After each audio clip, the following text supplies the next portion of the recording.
Hello കൂട്ടുകാരെ, ഇന്നത്തെ വീഡിയോയിലേക്ക് എല്ലാവർക്കും സ്വാഗതം. ഇന്നെൻ്റെ മോളെ തിരിച്ച് വെക്കേഷൻ കഴിഞ്ഞിട്ട് ഹോസ്റ്റലിൽ കൊണ്ട് വിടുന്ന വീഡിയോയാണ്.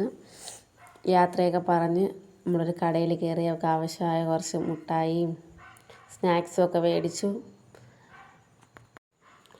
സ്നാക്സൊന്നും അവിടെ അലോഡല്ല, പക്ഷേ ഇവളെന്തായാലും കൊണ്ടുപോകും. പിടിച്ചാൽ അവർ തിരിച്ച് കൊടുക്കത്തില്ല. ഹോസ്റ്റലിൻ്റെ മെയിൻ ഗേറ്റിൻ്റെ അവിടെ എത്തി. അവിടെ നിന്ന് അകത്തോട്ട് കുറേ നല്ല ദൂരമുണ്ട്. സ്കൂൾ തുറന്നിട്ട് 3-4 ദിവസമായി. സാറ് വിളിച്ച് കുറേ വഴക്ക് പറഞ്ഞു, ക്ലാസ് കട്ടാവും. പോവാൻ നേരത്തെ എപ്പോഴും ഒരു കരച്ചിലാണല്ലോ. അങ്ങനെ നമ്മളിവിടെ എത്തി.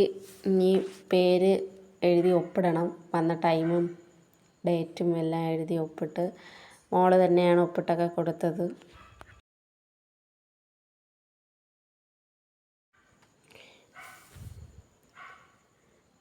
ഇനി ഹോസ്റ്റലിലോട്ട് പോവുകയാണ്. ഇനി ഹോസ്റ്റലിൻ്റെ അകത്ത് നിന്നിട്ട് അവിടെയും ഒപ്പൊക്കെ ഇട്ട് കൊടുക്കണം. അവിടെയും ടൈമും ഡേറ്റും എല്ലാം എഴുതി ഒപ്പിട്ട് കൊടുത്തിട്ട് വേണം, മോളെ ആക്കിയിട്ട് വേണം പോകാൻ. അപ്പോൾ ഇന്നത്തെ എൻ്റെ ചെറിയ വീഡിയോ എല്ലാവർക്കും ഇഷ്ടപ്പെട്ടു എന്ന് വിചാരിക്കുന്നു. Tata, bye bye.